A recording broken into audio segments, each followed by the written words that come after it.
What's up, dogs? We will definitely compare this to the 24-105 F4L version. You can jump there right now if you've got pants ants. Otherwise, it's linked on the end screen and you can watch that immediately after this. I'll stuff this video with samples and we'll do the good, the bad, the ugly, and I'll provide my humble recommendation if this lens is what you should start with when you get your RP. This Canon 24-105mm F4-F7.1 is affordable, and that's hard to say about a lot of RF lenses. You've basically got the 50mm, the 35mm, the upcoming 16mm, this lens, the 85mm, the 600mm, and after that you're closer to $1,000 USD than not. Like most kits, if you pair this lens with the RP at this time, you save an additional $100. The build is light and compact, a bit heavier than the 35mm macro, but because it's less dense, they feel almost identical in the hands. There aren't many lenses that feel balanced on the RP, partly because the RP is such a skinny boy, partly because the grip is short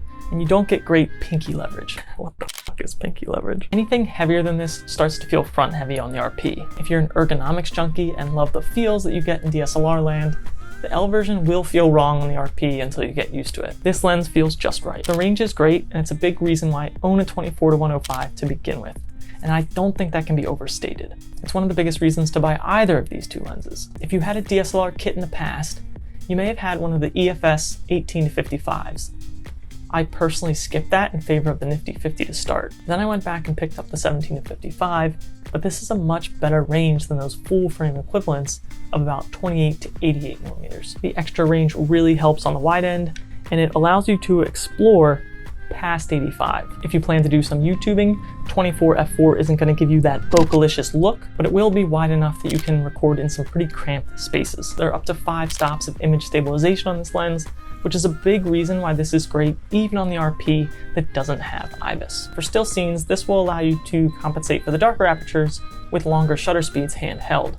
And on something like the R6, at the wide end, you can go to a quarter, sometimes half second with good technique. Onto the bad, but these aren't atrocious. Given the RF landscape and the price point, there are more things that we'd like to see but don't expect. Gripes, if you will. And real quick, if you're new, I'm Dan. I'm on a mission to cover all the RF glass and beyond on this channel. Drop me a like, but only if I've earned it. So these things feel petty to put on the bad list, but that's where they're going. We have no autofocus switch, no switch lock, and no clicks on the control ring. When I pack my bag, the lenses are in there tight against the foam dividers, and I appreciate having a lock so that they don't extend when I reach for them. In the rare instances where I switch to manual focus, I do like that the control ring doesn't click. It's very nice and smooth. When I'm shooting on the RP, and I did most of the testing on the RP with this, since that's where it will most commonly be paired, I really miss the clicks when using the control ring for ISO. They just give some additional feedback for how hard you're cranking that ring. On the R6, I find that I rarely use the control rings now that I have the additional wheel on the back. On the RP, I adjust my grip and actively use these, and did so when this was my main body at first. The inner barrel won't accidentally extend and flop around while you're shooting. It's tight enough and light enough to prevent that, but it's not the smoothest either. You're not expecting it at this price. It's kind of a moot point when shooting on the RP, but there is no weather sealing on this lens either. All right, the aperture is the real downer here, and I have an example from my camping trip to share. F4 at 24mm, can't be too mad about that. It's 4.5 at 35, 5.0 at 50, 6.3 at 70, and 7.1 at 85. It's at 105 where you'll miss not having more light, and when trying to isolate subjects, where you'll wish you could toss on some more bokeh. For video shooters, it would be nice to have that constant aperture. So here's what happened to me. I'm out in the world, shooting stills at the long end. I'm already going to need faster shutter speeds because of that focal length, and I'm forced to close down to 7.1. It's dusk, and all of a sudden I happen upon a beaver who is going to splash. You end up with a shot at 1/160th of a second, which still isn't fast enough to freeze action, and you're up at ISO 12,800 just to fight for some light. F4 obviously won't solve all your problems here. In fact, it's partly the RP's pedestrian stills rate that's going to keep me from getting a keeper in this circumstance, but F4 would help a little bit. The good news is that if you're coming from an entry-level crop sensor DSLR, the RP's low light performance is probably a big jump. I noticed this coming from my Rebel T7i, and then the R6 is another big jump on top of the RP. If you plan to shoot lots indoors, if you plan to shoot at dawn and dusk, just be prepared to have noisier images coming from this lens. Now, what's ugly is that you will probably have little resale value on this lens. The used market will end up being fairly flooded with these, so just be prepared not to get oodles back if and when you sell it. And the resale is worth considering for the very reason that it shares the entire zoom range with the super zoom 24-240mm, and you won't want this lens anymore if you end up upgrading to the L version. Similarly, if you get the 24-70, you likely won't use this any more than either. Maybe all of these lenses are far, far away on your horizon.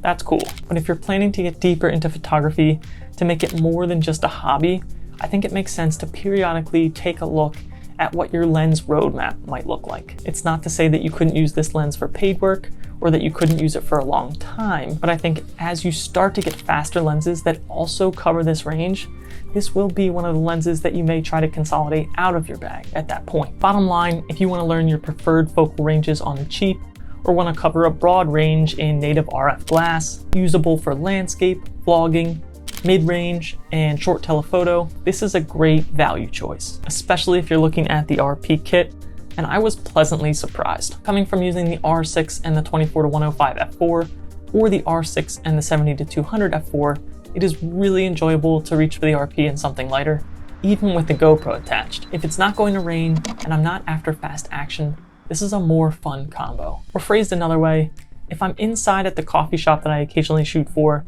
and I want that high stills rate, and I want the IBIS, and I want the f4 for better low light, then I'm reaching for the R6 and the 24-105L. If I'm hiking around, I legitimately want this combo. If you want to spend about the same as this lens and need better low light performance, then I would go with one of the cheaper, faster primes. You can get the full frame f1.8 bokeh look, which there's absolutely no shame in chasing, and you can trade zoom versatility for those two prime advantages. Alternatively, if you dream of chasing the super zoom, the 24-240, then I would get one of the faster primes right now, so that when you eventually can upgrade to the 24-240 over this lens, you still have something that's fast. I haven't rented that yet, but if you want that lens eventually, it might be silly to grab this because the entire zoom ranges overlap. And you also have the adapter option. If you're coming from Canon and have already invested in some EF glass, you could skip buying this lens first at all and just use the adapter while you get used to the EVF. Maybe while you're getting used to your first full frame, you can always pick up your first RF lens later. And the adapter works great. I used it with my 50 f1.4 and still use it with my EF 100mm macro. Obviously, if you can spend a lot more, you have the 24-105L version as another option. That's a lens that I've been very positive about, and I was excited to finally put these head to head. Let's check out what features you are truly paying for with this price hike.